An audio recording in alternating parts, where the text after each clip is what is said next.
Assalamu alaikum, karibu mpenzi mtazamaji katika uchambuzi wa fasihi. Narejelea uchambuzi wa tamthilia Bembea ya Maisha. Naitwa Fibian Muthama na hapa ni Edu TV. Leo hii nina walimu wawili ambao wataenda kutuelezea mambo fulani katika Bembea ya Maisha. Lakini kwanza tuanze na mwalimu. Karibu sana. Asante. Naam. Unaitwa nani? Naam, kwa majina naitwa Mwalimu Dennis Kipyegon. Mimi ni mwalimu katika shule ya upili ya wasichana ya kitaifa ya Lugulu na nafunza Kiswahili. Unafundisha Kiswahili. Naam. Kwa hiyo tunapigia fito katika nyumba ya Kiswahili. Naam. Barabara. Mwalimu? Jina langu ni Bia Sanda Caroline, mwalimu wa Kiswahili, shule ya kitaifa ya Friends School Kamsinga. Hapa niko shuleni, walimu Bia Sanda na mwalimu Kipyegon. Naam. Leo mtanifundisha kipi? Kwa hivyo leo hii tunaangazia sehemu ya 3, lakini onyesho la 3 na onyesho lile la 4. Na onyesho hili la 3 tunaangazia nini katika onyesho la 3 hilo? Tunaangazia nini? Tunaangazia ufaafu wa anwani, tunaangazia maudhui, tunaangazia mbinu za lugha, tunaangazia mtiririko. Mtiririko hasa. Kwa hiyo ni keti ni hadithiwe hadithi. Jinsi mambo yalivyotukia katika maonyesho haya mawili ambayo tunayatanguliza leo hii. Sina ubishi mwalimu. Endelea. Kwa hivyo onyesho hili la 3 linatokea katika nyumba ya Neema na Bunju, wakiwa pamoja na mtoto wao Lemi.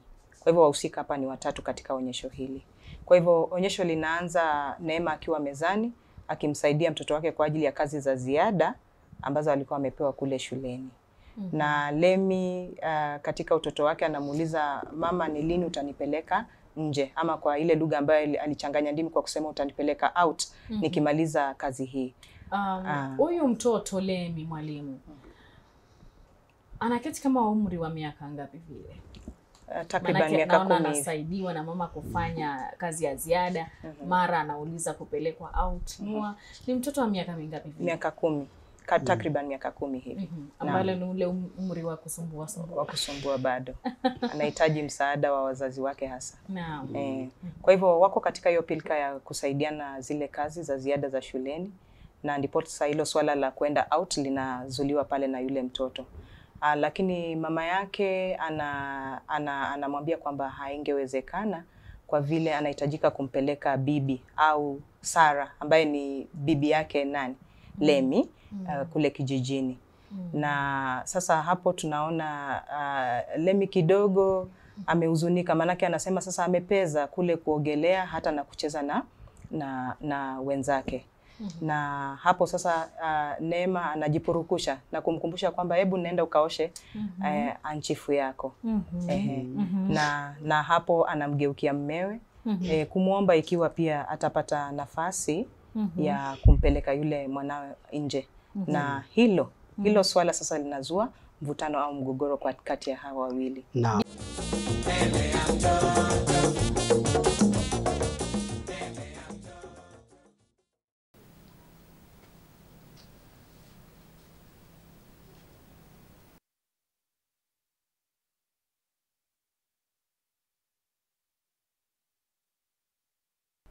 Umeona mwanangu? Ndio. Basi unaweza kuendelea mwenyewe. Lakini kwanza fanya hiyo ya kwanza ni wapi?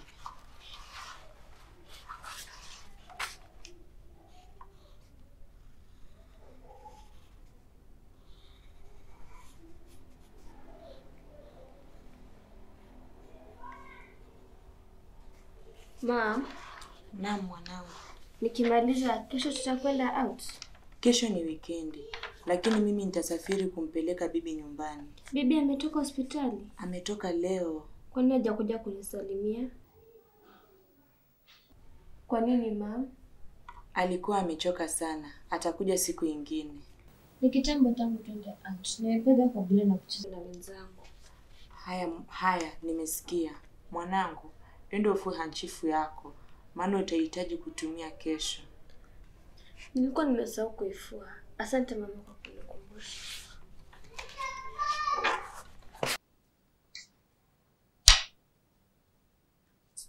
Maskini, siku nyingi hatujampeleka mtoto out.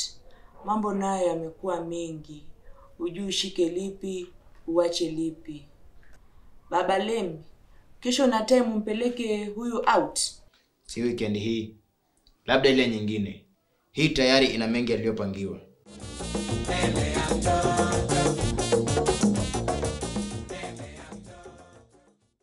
Picha naopata hapa ni huyu mtoto, nafikiri ana mazoea sana na mama yake. Anaambiwa anataka kwenda out, anasaidiwa kufanya kazi ya ziada. Mara anakuwa ni mkorofi wa aina fulani mpaka anaambiwa kafanye shughuli yako, unaenda kaoshe anchifu. Mwalimu Kipyegon, mazungumzo yanasonga vipi? Naam, baada ya mvutano sasa kuanza, Bunju anasema kwanza hatakuwa na wakati weekend hiyo, kwa sababu alisema kwamba weekend hiyo atakuwa na miadi. Atakuwa na miadi na alikuwa anaenda kufanya kazi fulani ambayo labda ingempa nini, riziki. Ndio anasema, anaendelea kusema kwanza kazi ambayo angeenda kufanya kupeleka mtoto out, vile mwenzangu amesema, linataka pesa. Ndio anasema hili ni kazi gani? Michezo. Sasa kuna ule tofauti za michezo, kwamba michezo za siku hizi lazima uwe na pesa, upeleke mtoto huko nje, utumie pesa ununue michezo. Sisi wakati wetu labda michezo tu ulikuwa unaenda unacheza mahali ambapo unataka, lakini siku hizi anasema kwamba maneno yake Bunju kwamba ukurasa wa 58 anasema siku hizi 48 samahani, anasema siku hizi inanunuliwa na kuimudu lazima uzumbue riziki. Kama mwenye kujisemea. Sasa tatizo lako ni kwamba unakani sana, hata ukielezwa vipi lazima kwamba ubishe. Ndio tumesema sasa unazua nini, vurugu baina yao, kwamba yeye hajakubali. Kwa hivyo huyu ambaye anazua vurugu, ambaye anatajwa na Bunju, wewe si uelewi ni Lemi au ni mama yake Neema? Ni Neema. Kwamba Bunju hamuoni kama Lemi anamuelewa, Neema anamuelewa. Kwa sababu Bunju anatoa majukumu ambayo anafanya. Kwanza anasema kwamba kazi ambayo Bunju anasema, na katika ukurasa huu wa 58 Bunju anaonekana kukasirika 48. Kwamba kazi ambayo anafanya ni nyingi na yeye kwake ni kutafuta riziki. Sasa kupewa jukumu la kupeleka mtoto out ni kama hajakubaliana nalo vizuri. Naam.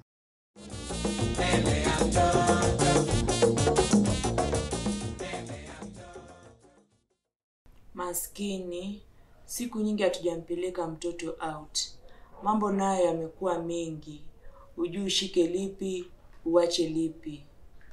Baba Lemi, kesho na time mpeleke huyu out. Si weekend hii, labda ile nyingine. Hii tayari ina mengi yaliyopangiwa. Maskini mwanangu atakuja kualia ngoa wenzake. Wewe huelewi. Siwezi wacha kwenda kuvuta riziki kwenda michezoni. Hii michezo sika ya zamani. Hii inanunuliwa na kuimudu lazima uzimbue riziki. Tatizo lako ni kuwa unakani sana. Hata ukaelezwa vipi, lazima tuubishe. Ipo siku utafanya nionekane mbwa kasoro mkia.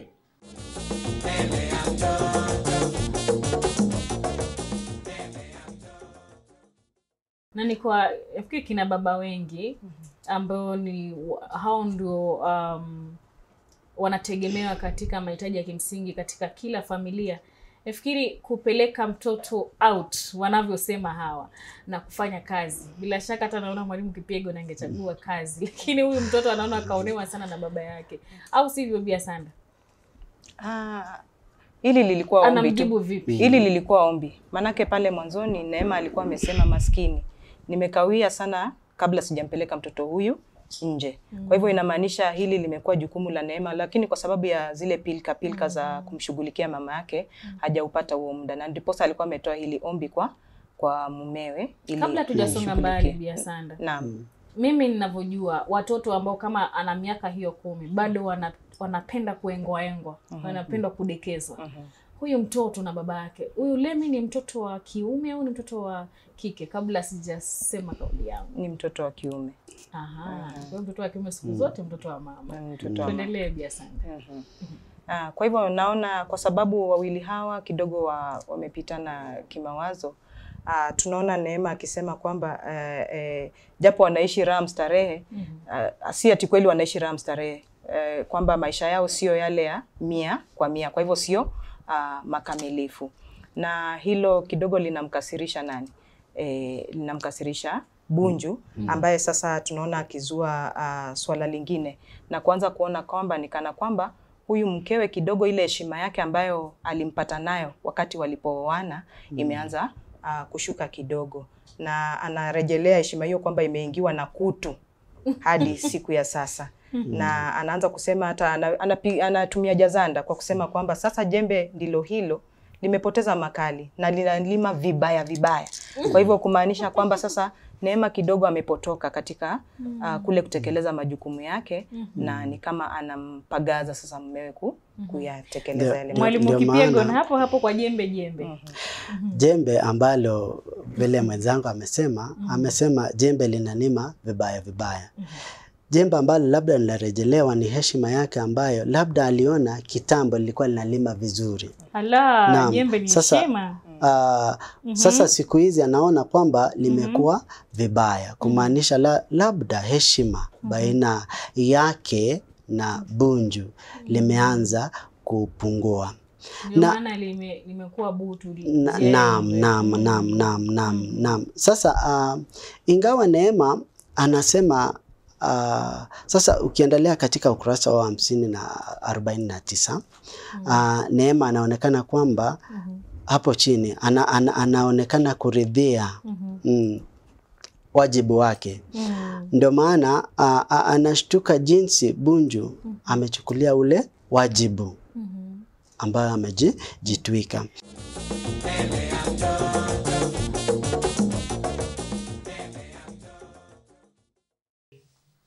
Wewe hauelewi. Siwezi acha kwenda kuvuta riziki kwenda michezoni. Hii michezo sika ya zamani. Hii inanunuliwa na kuimudu lazima uzimbue riziki. Tatizo lako ni kuwa unakani sana. Hata ukaelezwa vipi, lazima tuubishe. Ipo siku utafanya nionekane mbwa kasoro mkia. Uyasema si kweli. Ndiyo. Siwezi kudai kuwa tunaishi maisha raha mstarehe 100%.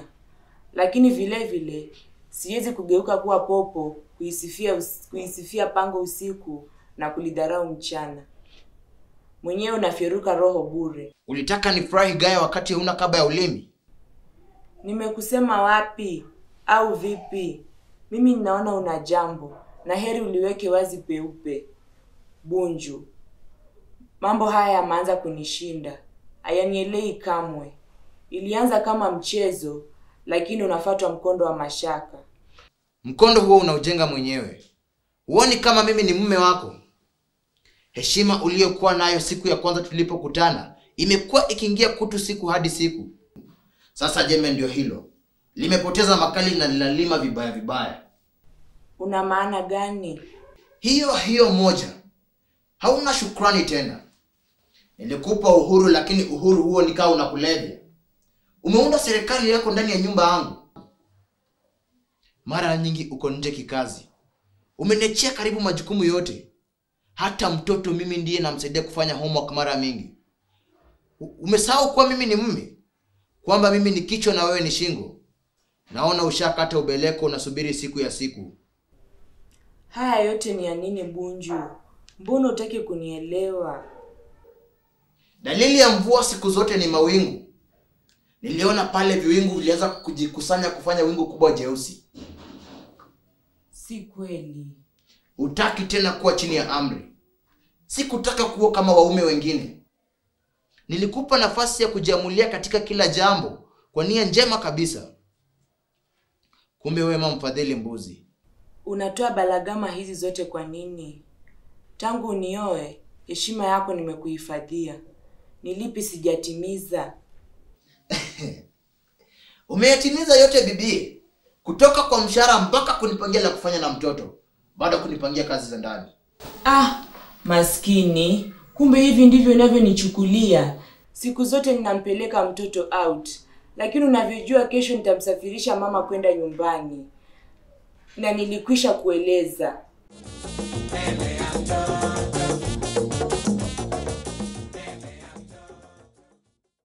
Kwa hiyo huyo Bunju ameanza kulalamika. Naam. Kwa sababu ameambiwa apeleke mtoto out. Ameanza kulalamika, na kwa sababu anaona hela ndio kitu cha msingi sana kuliko mtoto kumpeleka out. Yeye kwanza si kipaumbele kumridhisha mwanawe. Sio kulingana na ninavyoona. Inaenda vipi Biasanda? Ni vile tu tulikuwa tumeeleza hapo awali. Kwamba sasa jinsi michezo ya siku hizi inahitaji pesa. Kwa hivyo riziki kwanza, michezo baadaye. Na si mlaumu huyu Bunju, manake kwanza anaona zile heshima zimeshuka. Na huyu ni mume ambaye tayari tulikuwa tumesema hii ndoa ni ya kisasa na ina uhuru mwingi.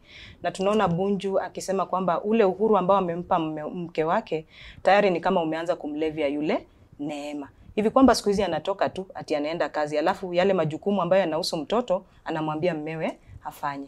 Na hicho ndicho chanzo ama kitovu cha ule mvurugano ambao uko katikati yao. Naam. Hivyo Neema anapoendelea tumesema aliona kwamba labda heshima akamwambia sasa Bunju kwa sababu yeye ni mwanaume katika nyumba, anamwambia anataka Neema akate safari. Naam. Akate safari, asiende kufanya nini? Kumpeleka mama, kwa sababu alikuwa amepanga. Naam, kwa sababu sasa asikate safari. Kwa sababu anaona Bunju anaona kama heshima imeisha. Anamwambia sasa utafanya hivi, utakata safari. Atakata safari ambaye ilikuwa aenda ampeleke mama. Na sababu ambaye anatoa ni kwa sababu yeye hakuwa ameshauriwa. Naam, anasema kwamba wakati kama unataka kunishauri ni wakati tu ambapo unataka nini? Unataka pesa. Na anasema lazima sasa kama atakubali atakatisha safari kwa sababu hakushauriwa.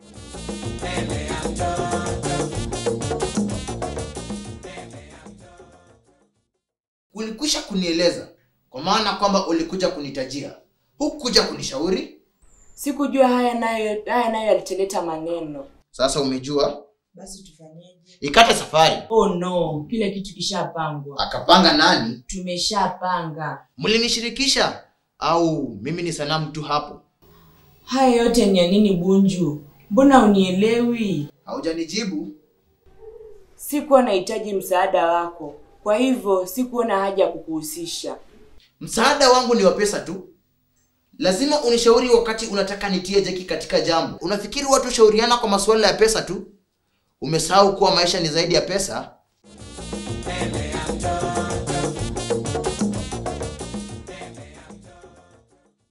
Kwa hiyo kukata safari una maana akatishe safari yake, asiende. Naam, asiende sasa kumpeleka. Kwa hiyo Bunju hapa ameanza kulalamika. Naam. Naam, Biasanda, labda ukitueleza kwa wazi ama kwa uendelevu kuhusu mgogoro huu wa Bi Neema na mumewe Bunju. Asa kitovu ama chanzo cha mvutano huu ni kwa sababu ya zile hisia za Bunju. Anahisi kwamba mkewe licha ya kwamba amempa ule uhuru wote ni kwamba hajamtii. Na kwamba amelewa na ule uhuru ambao amempa, na kwamba tena hataki kuwa chini ya amri. Na kwa hivyo kwa ule mume ni kama yule mke kidogo amemdharau. Amemea pembe. Na hata tunaona wakinukuu wakisema kwamba hutaki tena kuwa chini ya amri. Ananukuu wapi? Katika ukurasa wa 49 kunradhi, anasema hutaki tena kuwa chini ya amri. Siku kutaka kuwa kama waume wengine. Nilikupa nafasi kujiamulia mambo mengine kwa nia njema kabisa. Kumbe wema mfadhili mbuzi. Kwa hivyo tunaona hayo ni machungu ambayo Bunju anahisi. Na hilo linaendelea. Wakati ambapo Neema sasa anamtajia kwamba si hivyo, mambo si hivyo. Kwamba siku zote ni yeye ambaye amekuwa akimpeleka yule mtoto wao nje. Lakini wakati huu haitawezekana kwa sababu ana ile safari ambayo alikuwa amefunga kwenda kijijini. Na hapo ndio hiyo safari tena ilikuwa imezua mgogoro ambao mwalimu mwenzangu alikuwa utaja pale mbeleni. Nafikiri huyu mwanamume kidogo anakuwa mtundu. Sioni kwa nini waanze vurugu wakati mtoto anataka kupelekwa out. Naona kwa sababu yeye ako na hela, anaweza kumpa mtu mwingine ampeleke mtoto out na washughulikie mambo mengine. Au vipi Mwalimu Kipyegon? Neema, hebu kwanza tutafakari kwamba ukimwona Neema sio mwanamke ambaye ameshindwa. Sio mwanamke ambaye ameshindwa. Kwa sababu anaonekana kama ni mwanamke ambaye amejukumika. Majukumu ambaye anafanya yani yanatoshana tu na mwanamke kawaida katika jamii. Naam. Ukiangalia katika ukurasa wa 50 tukiendelea sasa. Neema anaanza kuridhia. Kwa sababu ameona kwamba mmewe ameanza kufanya nini? Kukasirika. Kwa sababu ukiona katika ukurasa wa 59 kidogo anasema 49. Anasema Neema ameshtuka. Maskini. Yani hivyo ndio unavyochukulia. Siku zote ninampeleka mtoto out. Alafu ukurasa wa 50 bado anasema kama ndivyo unavyofasiri mambo, haitawahi kutokea tena. Laiti ungaliweka yote hayo wazi tangu mwanzo, wewe siku zote hapo umejinyamasia, na mimi ninaona kukuingiza katika heka za familia yangu ni kukutwiga msiko ambao sio wako. Naam, mwanamke ambaye amejukumika. Yeye anajua kwamba jukumu yangu ni nini katika familia na anaelewa mume wake. Kwa hiyo huyu mwanamke si mwanamke, japo alipewa uhuru, si mwanamke mtundu. Sio mtundu. Ni hapa tu mume wake kidogo hajapata kumuelewa. Labda tu hawakuelewana vizuri. Kwa sababu ameridhia, amekubali. Amekubali. Mwalimu, napenda kauli yako ya amekubali.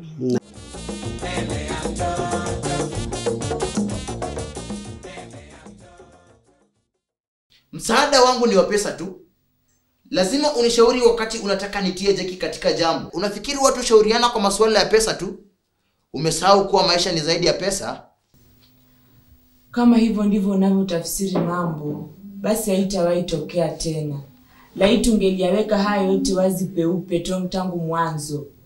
Wewe hapo umejinyamazia, na mimi ninaona kukuhusisha katika heka za familia yangu ni kukutwika mzigo usiokuwa wako. Maadamu leo umetoa dukuduku zako, utahusisha katika kila jambo.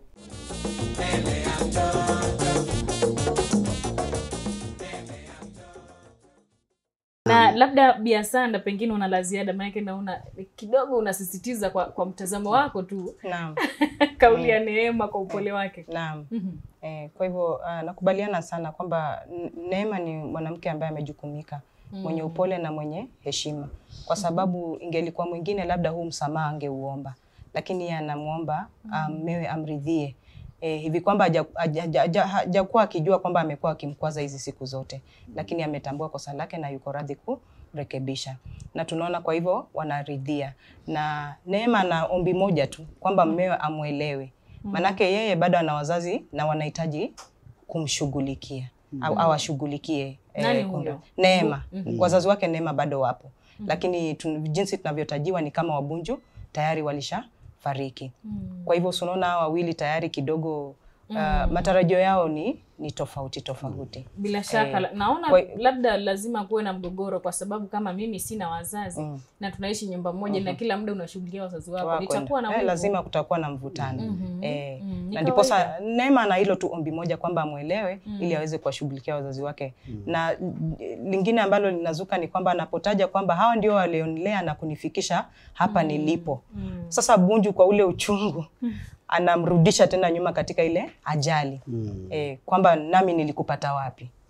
Sasa tena ndio zile fikra za ile ajali tena zinarejea Neema, na anaanza kuzungumzia kuhusu ile ajali kwamba sikatai, kweli ulinipata nikiwa maututi na ukaniokoa hata kuniitia wale flying doctors ambao walinusuru maisha yake pale mwishoni. Na hilo sasa linafanya Neema analemewa sana na hisia na hata kwanza kulia. Mmewe anamuonea huruma, anamsogelea karibu, kumshika na kumkumbatia. Na onyesho linaisha kama wameafikiana na wamekumbatiana kuonyesha kwamba mapenzi ya dhati bado yanadumu licha ya ile mivutano. Asante sana. Nafurahi sana kwa siku ya leo Mwalimu Kipyegon amekubaliana na kauli ama na hulka za Bi Neema. Ni mwanamke ambaye ameridhia, mwenye upole na mwenye heshima yake. Na nafikiri hata hivyo Bunju japokuwa ni mtu wa kuleta utundu, sikuelewa kwa nini analeta vurugu, lakini baadaye tunaona wanasameheana. Umesema wanasameheana na wanaridhiana. Nimependa kauli sana ya kuridhiana. Mtazamaji, na mimi nimeridhia mtiririko huu ambao tumeelezwa na Mwalimu Kipyegon na vile vile Bi Asanda. Niite Fibian Muthama na hii ni Edu TV. Kwa heri kwa muda.